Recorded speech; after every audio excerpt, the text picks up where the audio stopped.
Welcome to Influential Entrepreneurs, bringing you interviews with elite business leaders and experts, sharing tips and strategies for elevating your business to the next level. Here's your host, Mike Saunders. Hello and welcome to this episode of Influential Entrepreneurs. This is Mike Saunders, the Authority Positioning Coach.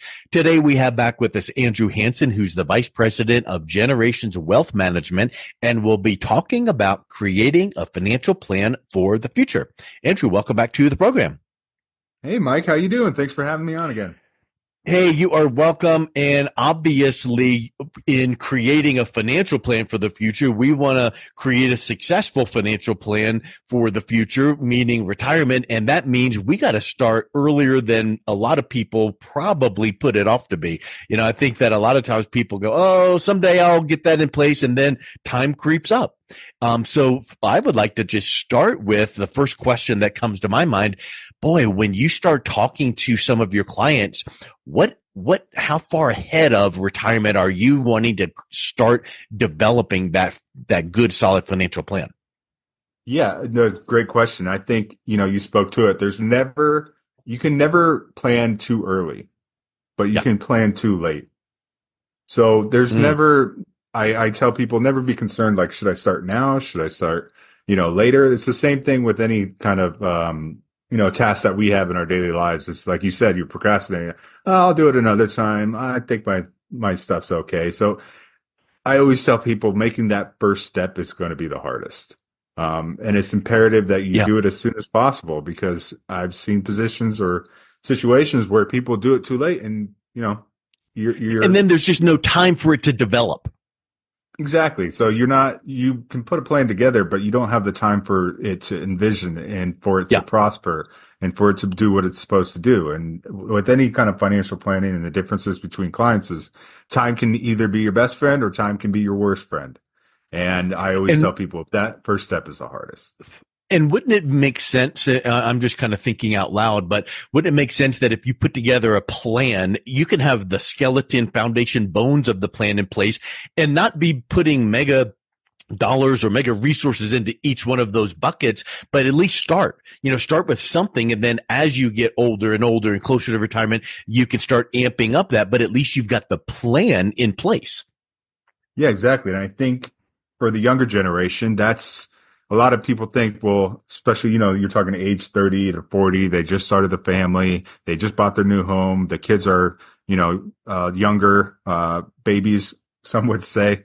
They feel they don't need to have a financial plan because what do they plan? They don't necessarily have the assets, because we're at the start, pretty much starting finish. Okay, this is adult time. We're going to start right now. And it's like, well, I don't have these assets to build.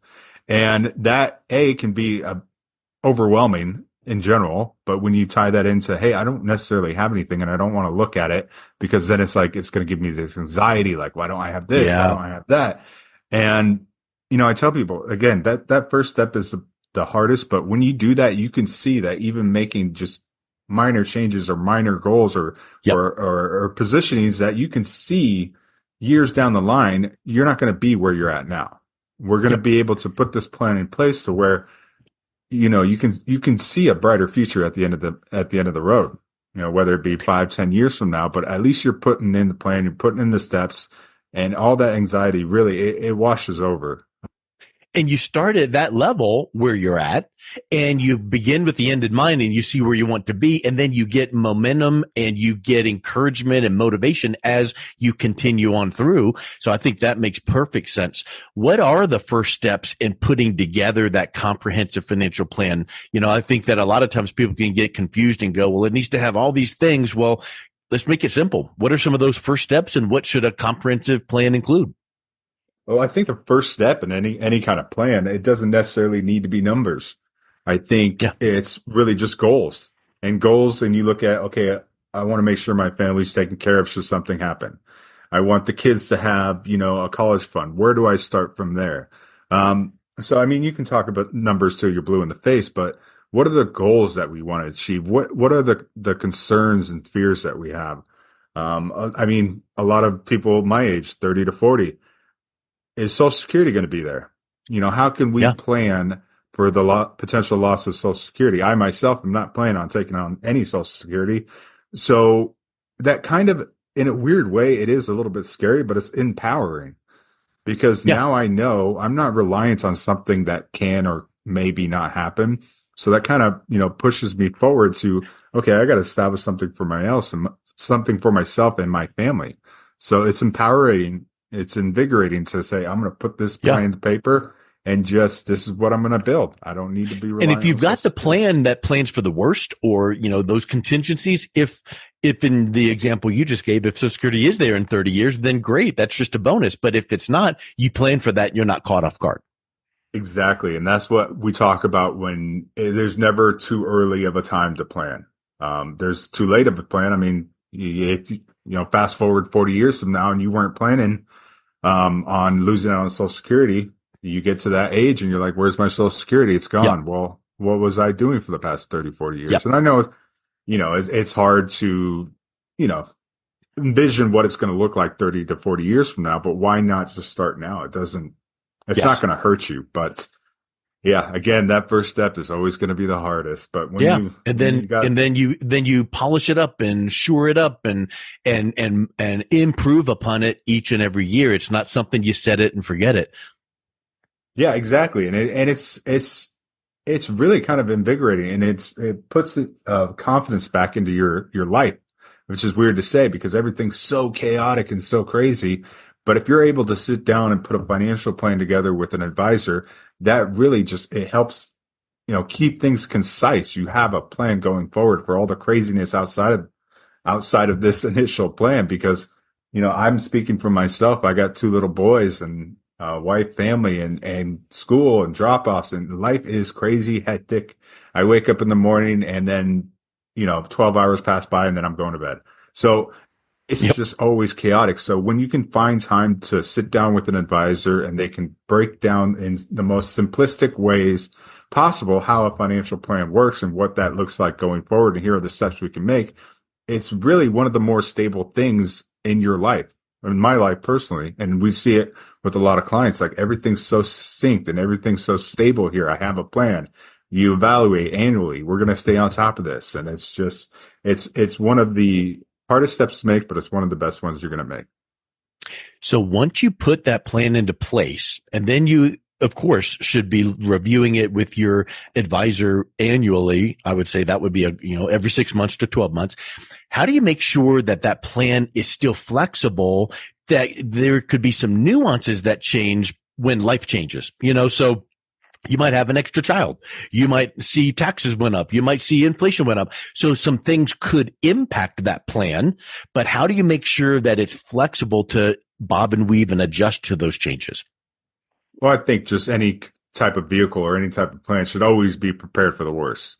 So you want to create certain scenarios, especially with taxations. I mean, you can do the analysis and look at the current tax rates and what they are potentially going to be in the next couple of years based on government spending and GDP. You kind of want to prepare for that in your plan. So you always want to have different scenarios. Like you said, getting with the client and saying, hey, do you guys plan on having any more kids? And then it's, okay, we plan on having 2 more. Okay, what does that look like if we plan that, if we want to develop a college fund for them, or if we want to, do private school, or we want to sign up for hockey? That ain't cheap, especially now. Hockey's, especially at a team sport. So you always want to plan. I hate to say it, you want to plan for the worst, hope for the best. We do pessimistic planning. We know that if we're able to meet on these doomsday scenarios, so to speak, then we're in a great position. You always want to have those different scenarios. And I think, especially people in a younger generation, when they start their first financial planning, we talked about it. There's so many uncertainties and you don't have anything necessarily to fall back on. You haven't had the time to build up those assets. You may have a company 401k, you may have an IRA, you may have a Roth, but you really have to customize your plan to what fits you specifically and not just a generic plan that fits somebody like you, but a totally different scenario. Because every plan is not going to fit and work for every single person. Otherwise, it would be like, oh, well, let's go Google it, check, set me up, and it's done. everyone Yeah. is different. Everyone has different needs. They're in different stages of life. They have different income, debts, aspirations. So what are some of the tools, resources, or even, product classes that would go into this financial plan to make sure that it's setting them up on the right foundation? Well, one of the main things I think, and it's a good starting vehicle to look at, and a lot of times it gets overlooked, but for specifically the younger generation, life insurance is always a main concern or a main talking point with them. And more often than not, they don't know necessarily what life insurance they have. They might have it through their work, their company that they work with. They don't know the difference between term, index universal life, whole life. So there's a lot of, just like any type of vehicle, there's a lot of different nuances and different ways in which they can utilize, like I said, life insurance. But what I find helps the best for my younger clients is index universal life. I think that's the best flexibility. It allows for a lot of different variations. When you come into, you just talked about it. How can you stay flexible with the market? How can you prepare for ever changing situations, specifically in the market, taxation? IULs are perfect because they allow for clients to pretty much pay for life insurance, but they're depositing it into a cash component as well. So it operates the same way like it would a Roth 401k. So you're depositing that, you're paying for the life insurance, but you're also paying for tax-free cash component. So we're building that IUL, and then when time comes and we're at an older age, we don't necessarily need life insurance because we've had the time to build up those assets we had 30 years ago. They were so small when we started, but now we have time to build it up. So we don't necessarily need a huge life insurance because we have those assets that we can pass on to the kids. We have the cars, we have the house, we had, like I said, the 401k or the stock positions that we built up over time. So why not take from this IUL that we put in over time? We can take that out now as tax-free cash to supplement our retirement. So that's one of the biggest tools I utilize for all of my clients based on their goals and their situation that they're in. And I think it's one of the best, if not best, investment vehicles specifically for somebody who's just starting out. You said a lot there, and I want to unpack it a little bit to really expand on some of those benefits, because you said this is an investment vehicle. You said it's a tool. You said it's works similar to a Roth IRA and tax-free and cash. All of those terms do not really jive with what people think of as life insurance. People typically think of life insurance as you die, you get that face value, and there it is. You're talking about things that have benefits right now while you're living. Yeah, exactly. And I think, like you said, people think of life insurance. They're paying for life insurance, and that goes on to our beneficiaries when we die. If it's a term and I paid it and I exceeded that term, then that money just disappears and I never have life insurance again. But this component specifically with IULs is, like you said, it works as a living benefit. So it's a life insurance you can use while you're living. So you can use it for tax-free retirement income. You can use it for long-term care should that happen. And I know a lot of people, especially that are just starting out, don't necessarily think of long-term care, but one of the greatest things about medical science is that we're living longer. Yeah. The problem is that we're living longer. So, and there's a lot of different diagnoses involved. So not a lot of people think about long-term care, but it's a nice component to have. It's not the main one, but it's another living benefit that's involved with that indexed universal life. So, one of three things are going to happen. You're either going to die, you're going to pass that on to the beneficiaries, you're going to go into long-term care, or you're going to be able to spend that while you're living tax-free retirement. Basically, just taking it in as tax-free income for your retirement. When you mention long-term care, I know enough about the industry to know that there are types of long-term care policies, standalone policies. So if you needed it, then it's like your car insurance. You make a claim and there it is. But if you paid for years on end on that policy and never needed the long-term care, those dollars are wasted. But that's not the case in this kind of a scenario, right? It's just like a benefit that's inside of the life insurance. But if you never used it, the money still just keeps growing. Yeah, exactly. I mean, when you talk about an index universal life, the key word is index. So anytime you're making a payment to this life insurance policy, a portion of that is going to a specific index. And if people aren't aware of an index, it operates almost like a mutual fund. It's a combination of multiple different stock positions, bonds.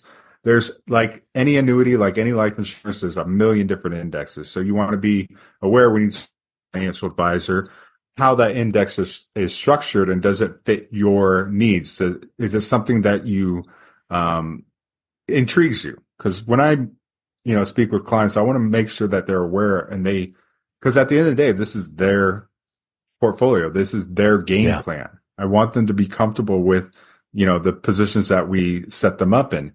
So a portion of that is going to grow, and the great thing about index universal life is you're never going to lose that principle. If the market goes down huge. 10%, you're locking in that cash value within your life insurance policy. So if the bottom drops out of the market, air quotes, you're not taking it on the chin. So that's a good safety feature.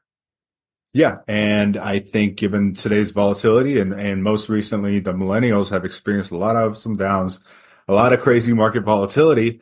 And for us to be able to participate in a growing market is great. But then on the back end, we're protected from any market losses. It provides peace of mind unlike anything else. And I think anytime I talk with anybody, 40 or younger, 50 or younger, I always bring up IULs because I think it is the foundation for any long-term financial plan. And you talk about the flexibility in IULs. This is something that I have for my two boys. I have an 18-month-old boy and a 4-year-old boy. They have IUL plans. Interesting. Now, people might think, well, what is the point of having an IUL plan? Well, my dad did this with me. He paid premiums for an IUL plan for me ever since I was a baby. When I came time to get married, he said, okay, this is your policy now. So you can continue to make payments or you can take it out tax-free and pay for the wedding, pay for the house, pay for the kids. But this is essentially my gift to you. And so that's what I tell my clients. It can be a nice component for college planning as well, is you want to have that because you get in now while they're young and you just build that over time. It's a long-lasting financial vehicle. And you talk about how can you prepare for taxation? How can you prepare for market volatility? How can you prepare for living longer? This is something that will stand the test of time. It's without a doubt one of the foundations for a long-lasting financial plan. Well, you mentioned college planning, and I don't want to get into the weeds of that, but I think that most people have heard of the TV commercials, the 529 plans for their state and whatnot. And if you start that when a kid is young and 18 years goes by and now it's time for college, well, what if they decided not to go to college? Well, now there could be some restrictions in that 529 plan, but that's not the way that it is using an IUL, right? I mean, Mike, you're stealing my thunder. That's what I say to every single one of my clients that talk about college graduation. I am a proud American and I love America, but I don't want the government in there telling me what I can and cannot do with my child's college fund. And you just talked, you can get, like you said, you can get into the nitty gritty of 529 plans and how they operate, but there's always going to be some form of restriction. But with the IULs, you're talking ever changing times. We talked about it earlier. What is college even going to look like now? Yeah. You can go to YouTube and learn half the stuff on college, or that you could at a 4-year university. So I think that environment and that the college environment is going to be totally different than what we see now. So, I'm a big proponent of that. It keeps your options open. Exactly. So IULs allow for a lot of flexibility. You can take that if and hey, if he gets a scholarship, how does that operate as well? Well, hey, here's your IUL plan. You can continue to pay for it. If we could take half of it, you can get yourself a new car. Again, a lot of flexibility and nobody telling you what to do with it. So let's kind of look at the other side of the spectrum. We talked about the very young kids that you can set that up for in case they need for the college and all that. And then you mentioned passing it on to the kids as legacy planning. So without getting into, legal or tax kind of ramifications, isn't it true that when you have this kind of a product in place, when it comes way down the road to, your past retirement, a lot of times people just have the goal of getting to retirement. Well, you got to get through retirement. And then if you have money left over after that, now you're talking about legacy planning, passing it on to your kids. But having this kind of a product, that really helps and mitigates a lot of the red tape with that, doesn't it? Yeah. And you brought up a good point. I'm going to share kind of a story that I do with all my clients is, most of the Mount Everest, climbers, when they get to the top, a lot of the deaths do not happen going up. Most of the deaths happen when they come down. So that unfortunately is a sort of demise look on financial planning and retirement, but that's kind of the same concept as a lot of people fail in retirement. You can get to retirement. It's just, you have to be able to manage it, that way. But yeah, you spoke to it, leaving a legacy plan. So without getting too much into it, IULs are sub, tax code of the Roth 401k. So it operates in that same vehicle as where you're paying taxes up front. And then as it's growing, you're not necessarily paying taxes on a larger amount. Where if you had like an IRA or a qualified account, you're not paying taxes on that up front, but you're paying taxes when you take it out. Yeah. Aside from capital gains, and you can do the math on that. But generally speaking, that's why IULs are, again, a big component when it comes to taxation, because who knows what that world's going to look like 30, 40 years down the line when you pass this on to your kids. And if you had that IRA and you passed it on to an heir, the taxes have never been paid on that. So now someone's got to pay it. So that's when those kind of things come in. And then there's deadlines and all of that, your tax and financial professional can dig into. But the concept with this is it keeps it nice and clean, and it just helps that transfer to be with as little red tape as possible. Yeah, and you basically want to pay the taxes on the seed, not the tree, because when you have to pay taxes on that tree, it's going to be much bigger than that little seed that you planted. So that's just like any IULs or any Roths, which I'm a big proponent of. I know I could talk about another podcast, another 3 hours on Roths. Same overall concept. You're going to pay taxes on the smaller amounts versus that larger amount when we do get to retirement. But isn't it true too that as much as we all like Roths, whatever the limitations are, the annual contribution or your income, there's some limits. Well, then maybe you have the Roth up until a certain limit, and then you go in with this other strategy here with the permanent life insurance that to kind of fill in there. So they can work hand in hand. Yeah, and that's when you talk about financial planning and taking those steps, that's something that we're going to cover. Is we're going to make sure, hey, we're going to max out these contributions to the Roth, and then we're going to pretty much subsidize or take in whatever premiums we want, and we can put it to the max with our IUL as well. Perfect. And it's permanent. So if you're going to get life insurance and you're going to get all the testing, why not do it now? Why wait, 30, 20 years from now? And permanent is a word that made me think of something super important, because if you do want to compare term life insurance to the permanent, one of the benefits of the permanent is you take all of the health test and all that, and you get it set up and you never need to do it again. Versus if you get a 10 or 20 year term policy, whenever that expires now at other age, the later age, what if there are some health issues and then you can't get it? So I think it gives some other benefits front loaded on that permanent policy. Yeah. And I mean, it's permanent in every true sense of the word, because, you talked about premiums and paying for that term is you're going to be putting all this money away. And then 20 years from now, that term runs out. Guess what? You don't have that life insurance. And if you do want to keep it, they're going to charge you triple, double at the age in which you're at now, or, after that term. And another great thing about, you talk about premiums and payments with IULs, is they have a proponent in there, or a component, flexible premiums. So meaning, and this is another thing, another strategy you can talk about with your advisor with financial planning. This is what we do. Is you have all that time to build up that IUL, right? You're putting in the premiums. The cash is growing. At age 60, we could just stop paying it, and we're not going to lose it. It's not a term policy. If you stop making your term payments, you're going to lose it. As long as that cash component has enough money to meet the premium, pretty much the premium payments, it'll keep going. If you miss a premium payment or a scheduled premium adding money into that IUL, the IUL is going to internally just take it from the cash value.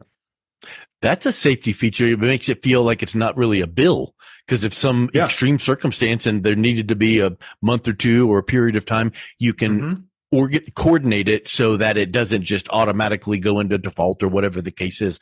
There's a lot of flexibility there, it's sounding like. And there's probably 30 more benefits that are in there. That's why it takes, you need to talk with someone that knows what they're doing, knows your situation, and knows how to properly structure this, because to me, it sounds like this, you can't just go out and Google, give me one of those and set it up. There's a lot of things that go into it.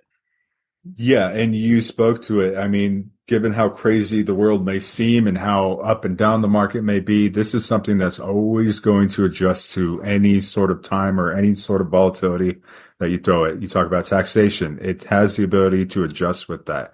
I think this, specifically IULs and a permanent life insurance, is by far the best for anybody who's concerned with anything.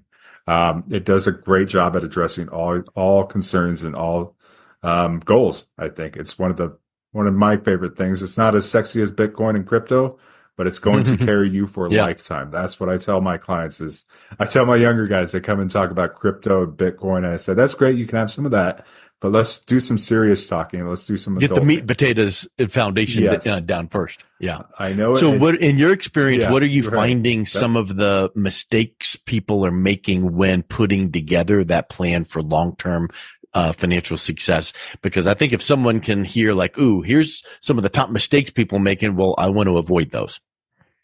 Some of the top mistakes I think would be, specifically with IULs, is understanding the company itself. And I know it's oversight to think, oh, well, all companies are created equal. Customer service is key. I think the customer service is, we only work with the top customer service rated companies, because anytime we need help with something or anytime we need a form, it's like overnight it's done for us. The company ratings, you want to make sure that they're financially sound, because this is something that, like you were saying, permanent, it's for life. We want to make sure that as long as we're around, the company that we're working with is around. So you always want to make sure that the ratings, and specifically the indexing, you want to make sure that there is such a thing as going broke safely. So you want to make sure that you're staying on top of those indexes, you're talking with your advisor, and you're analyzing the performance. And if there are changes that need to be made internally, then we'll make those changes internally. But like any sort of fixed index annuity as well, you want to make sure that how that works internally is able to maintain your lifestyle, because this is something that I plan on keeping for a long, long time. Yes. Well, I know that there are many, many other considerations to put into place. We've touched on some of these great ones from an overview, and talked about some of the strategies for creating that financial plan for the future. Thank you so much for coming back on. If someone is interested in connecting with you, what's the best way that they can reach out and learn more? Thank you, Mike. I appreciate it. Yes, you can join or visit our website, www.generationswealthmgt.com. All our contact information is there, as well as our YouTube socials, so you can slide into our DMs from there. Excellent. Thank you, Mike. I appreciate it. Thank you so much. You've been listening to Influential Entrepreneurs with Mike Saunders. To learn more about the resources mentioned on today's show or listen to past episodes, visit www.influentialentrepreneursradio.com.